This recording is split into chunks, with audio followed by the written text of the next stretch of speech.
আল্লাহ পাক রব্বুল আলামিন বলেন, ইযা জাআ নাসরুল্লাহি ওয়াল ফাত, যখন দুনিয়ার জমিনে বিজয়কে আল্লাহ পাক রব্বুল আলামিন সুনিশ্চিত করে দিবে, ওয়ারাআইতান নাসা ইয়াদখুলুনা ফি দীনিল্লাহি আফওয়াজা, নবীজিকে বলতেছেন, নবীজি আপনি দেখবেন যখন তারা হালালকে হালাল জানবে, যখন তারা হারামকে হারাম জানবে, যখন তারা হককে হক জানবে, যখন তারা বাতিলকে বাতিল জানবে, তখন কোন দিকে লক্ষ্য না করে তারা দলে দলে ইসলামের লাইনের মধ্যে প্রবেশ করবে। কি বলেন, কথা ঠিক কিনা?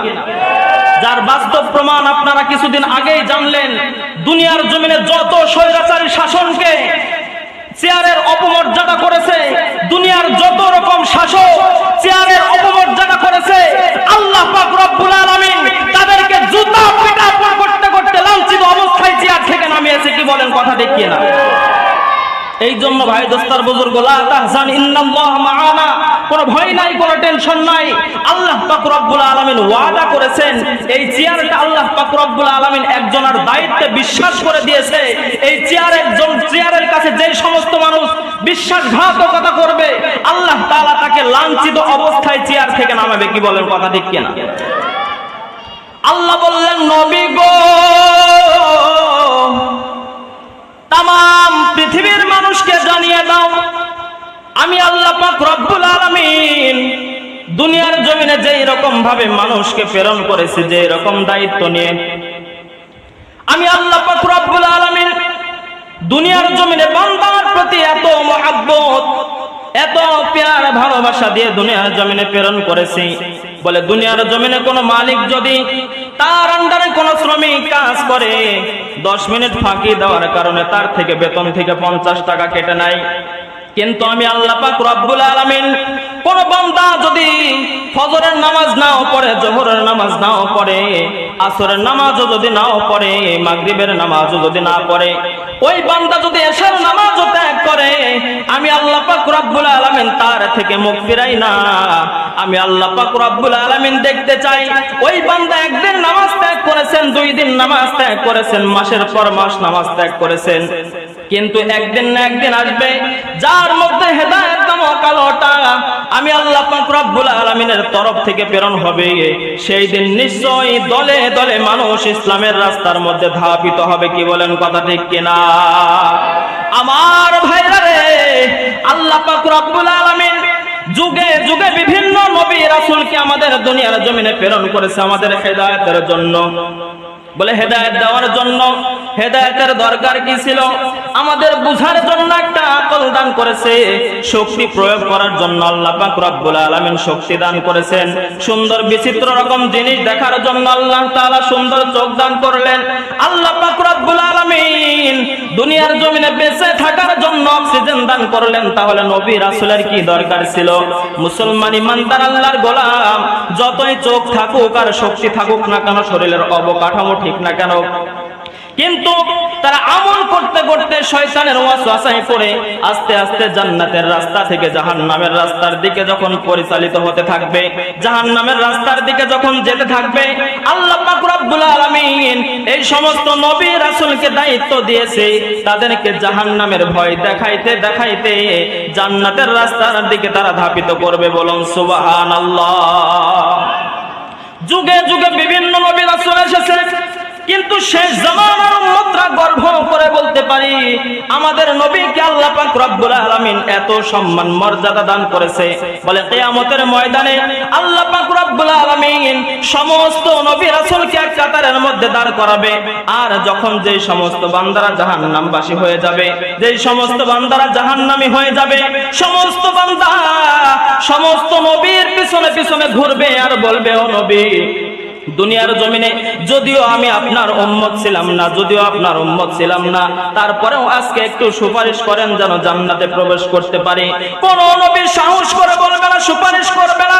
প্রত্যেকটা নবী সমস্ত মানুষদেরকে বলবে, ও মানুষ সকল, আমাদের কোনো ক্ষমতা নাই, আমাদের কোনো পাওয়ার নাই, তুমি যদি সুপারিশ দেখতে চাও, তুমি যদি সুপারিশ নিতে চাও, তাহলে তোমাদের নবী জনাবে মুহাম্মদুর রাসূলুল্লাহ সাল্লাল্লাহু আলাইহি ওয়াসাল্লামের কাছে অনুরোধ করো, সে যদি সুপারিশ দেয় আল্লাহ পাক রব্বুল আলামিন ওই সমস্ত বান্দাদেরকে বিনা হিসাবে জান্নাতে প্রবেশ করাইবে। বলুন সুবহানাল্লাহ। কোন নবীর উম্মত আমরা? যদি নবীকেই না চিনতে পারি তাহলে নবীর সুন্নতের উপরে কিভাবে আমল করব? যদি নবীকে চিনতেই না পারি তাহলে নবীজির উপরে কিভাবে আমল করব? মুসলমান ইমানদার আল্লাহর গোলাম, সময় একেবারে সংক্ষিপ্ত, আমরা কোন নবীর উম্মত একটু চিনে নেই। যে নবীটা দুনিয়ার জমিনে আসার আগে তিনার মুজিজা আল্লাহ পাক রব্বুল আলামিন বিভিন্ন রকম ভাবে প্রকাশ করেছে, বিভিন্ন রকম ভাবে তিনার সুসংবাদ দিয়ে দিয়েছে। কেমনে? বলে নবীজি সাল্লাল্লাহু আলাইহি ওয়াসাল্লাম যখন মাতার পেটের মধ্যে ছিল তখন থেকেই আল্লাহ পাক রব্বুল আলামিন তিনার মুজিজা প্রকাশ করেছে। বলুন সুবহানাল্লাহ। বলে কেমনে মুজিজা প্রকাশ করেছে?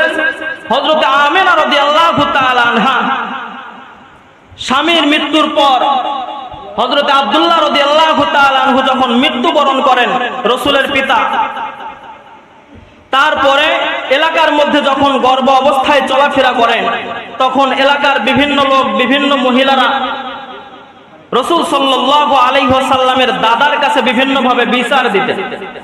বলে কি বিচার? বলে আপনার পুত্রবধূকে গায়ের মধ্যে সুগন্ধি মাখতে নিষেধ করবেন। বলে কেন? বলে এমন সুগন্ধি তিনি মাখেন আর তিনার শরীর থেকে এমন সুগন্ধ বের হয়, বলে আমরা রাস্তাঘাটে চলতে আমাদের কষ্ট হয়। বলে সুবহানাল্লাহ। রাসূল সাল্লাল্লাহু আলাইহি ওয়াসাল্লামের দাদা পুত্রবধূকে ডাক দিয়ে বলতেছেন, আমার মা, তুমি শরীরের মধ্যে কি এমন সুগন্ধ ব্যবহার করো, কি এমন আতর ব্যবহার করো? বলে কি হয়েছে? তুমি যখন এলাকার মধ্যে চলাফেরা করো বিভিন্ন মহিলারা আমার কাছে এসে বিচার দেয়, বলে এমন সুগন্ধ, এমন গন্ধ বের হয় যে গন্ধের কারণে আমরা চলতে পারি না। মুসলমান ইমানদার আল্লাহর গোলাম হযরতে রাসূল সাল্লাল্লাহু আলাইহি ওয়াসাল্লামের মা ডাক দিয়ে বলতেছেন, আমার শ্বশুর, আমার গায়ের মধ্যে আমি কোনো সুগন্ধি মাখি না, আমার গায়ের মধ্যে আমি কোনো আতর মাখি না। বলে আমার পেটের মধ্যে যে সন্তান আছে হযরতে রাসূল সাল্লাল্লাহু আলাইহি ওয়াসাল্লামের বরকতে আল্লাহ পাক রব্বুল আলামিন আমার পেট থেকে দুনিয়ার জমিনে আসার আগে সুগন্ধি বের করে দিয়েছে। বলুন সুবহানাল্লাহ। এমন রাসূল, বলে যে রাসূল সাল্লাল্লাহু আলাইহি ওয়াসাল্লাম যখন জমিনের মধ্যে থুতু নিক্ষেপ করতেন তার থেকেও সুগন্ধ বের হইতো। বলুন সুবহানাল্লাহ। কিন্তু আমরা সেই নবীর উম্মত হয়ে নবীকে চিনলাম না।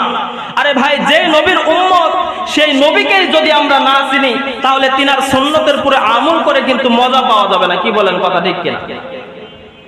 আপনারা বিভিন্ন সেক্টরে দেখেছেন, আপনারা বিভিন্ন ভাবে বিভিন্ন ক্ষমতাধর লোকদের পিছনে আপনারা চলাফেরা করেছেন। যদি ওই নেতাকে যদি না চিনেন তাহলে আপনি শিষ্য হয়ে ওই নেতার কথা মতো কিন্তু চলা আমাদের পক্ষে কঠিন হয়ে যাবে। কি বলেন? কথা ঠিক কিনা?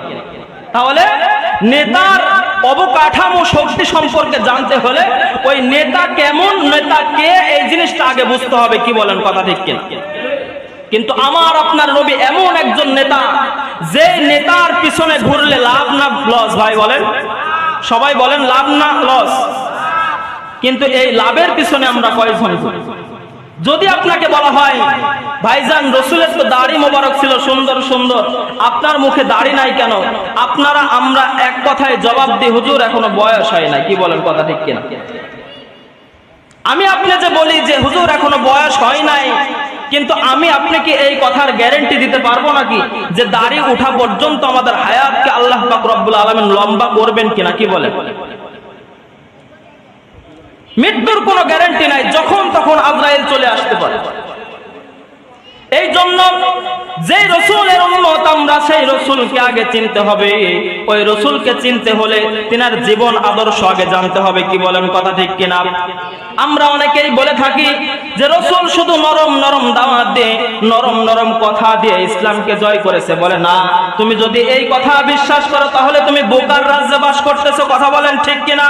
আমার রাসূল যেমন ভাবে নরম কথা বলেছেন তেমনি ভাবে সেক্টরে প্রয়োজনে অপ্রয়োজনে তলোয়ার চালায় যুদ্ধ করেছেন। কি বলেন? কথা ঠিক কিনা? তাহলে বুঝতে হবে নরমের জায়গায় নরম আর গরমের জায়গায় নরম আর গরম যখন একত্রিত হবে তখন ইসলাম পরিপূর্ণ পরিপূর্ণ হবে। কি বলেন, কথা ঠিক কিনা? কিন্তু আমি আপনি স্বার্থ নিছি মুসলমান, যেন আমার বিপক্ষে কথা না যায়, সেই দিকে বাঁচার জন্য আমি আপনি ফতোয়াবাজি করি যে রসুলকে এমন গরম বক্তব্য দিয়েছে